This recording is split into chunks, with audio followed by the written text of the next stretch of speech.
And I was thinking about, I've been reading, Huxley, about Huxley. Mm-hmm. I find it really, the guy, he detested, supposedly detested television, materialism. He was just appalled by the hedonistic society, the ignorant people that are influenced by television and this sort of thing. He took like a grandstand on those sort of issues, yet he was responsible for bringing in LSD, the hippie movement, the free love. He got on that. So what a contradiction. It's almost like, and then he writes this book, Brave New World, saying, look, these are all the evils that are going to come upon these evil people that are perpetrating these things and so forth and so on. And it's almost like, almost like it is,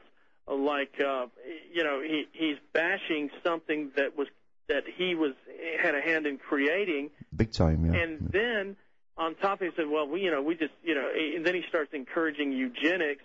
Well, the thing, the remedy is to just, get rid of people. Yeah, it is, yeah. But thanks for calling, though. I'll comment on that when I come back from this break. It's true, Huxley spoke with a forked tongue, of course, in his interviews on television. He, like they all do, by the way, they know they're talking to the sheeple out there, so they talk in one way, but the big international meetings they're involved in, they're far more open. They have nothing to worry about, and they can come out with the big agenda and the part that they play in it, in fact. But Huxley talks about popular music and popular culture and how disgusted he was with it. But actually he also knew that the big players who were bringing in the system of Fabian socialism, etc., they had to destroy the culture to make a new one, a global society. And so he never tacked that part on in that particular story that he gave out at first. He just said he couldn't stand popular culture. And the only one he went to see in his day was, I think, Al Jolson, and the jazz singer, which I agree with him, is pretty awful. I mean, it was awful. Anyway, that was his idea of popular culture. But see, even H.G. Wells, long before that, had talked about it, working on behalf of the Royal Institute for International Affairs, how they destroy the culture and how they would give people these sentimental and jingoistic songs and trivial songs that would sing all day and hum to themselves. It would keep them busy and occupied. And that's all happened. We've lived through right up to the present time.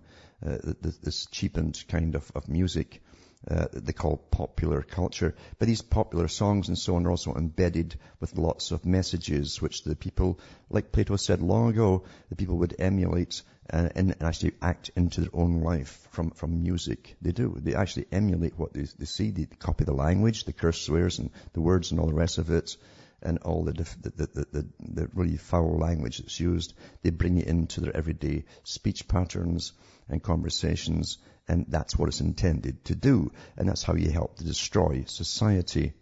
That KGB defector mentioned the same thing too, how you're contaminated, how you contaminate culture and society.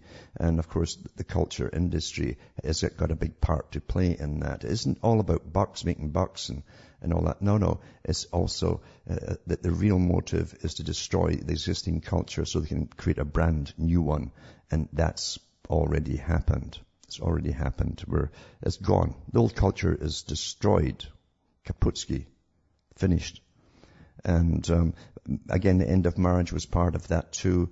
And Huxley also knew that his job at the big international meetings was promoting, along with his brother, who worked at UNESCO, to promote hypersexuality, and so that children be taught to promote promiscuity, indulge in it, and they'd never bond down the road. They wouldn't want children, and they've created that society.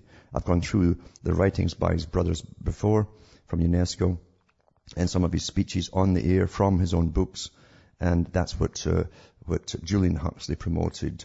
And of course, Aldous kind of backed him up in a more clever way of putting the same kind of stuff forward. So it's quite fantastic to see it all work out the way that they planned it. And these boys all belong to the global clubs that planned not just the rest of the 20th century and what kind of culture they'd have at the end of it, but the cultures they'd have into the 21st century and the stages of new indoctrinations to bring in this world society, the very stages that you're living through today. Very important people. Very, very important people. And go into Plato's The New Republic, and you'll find out he talked about these techniques as well, especially using the culture industry. From Hamish myself from Ontario, Canada, it's good night to me. Your God or your gods go with you.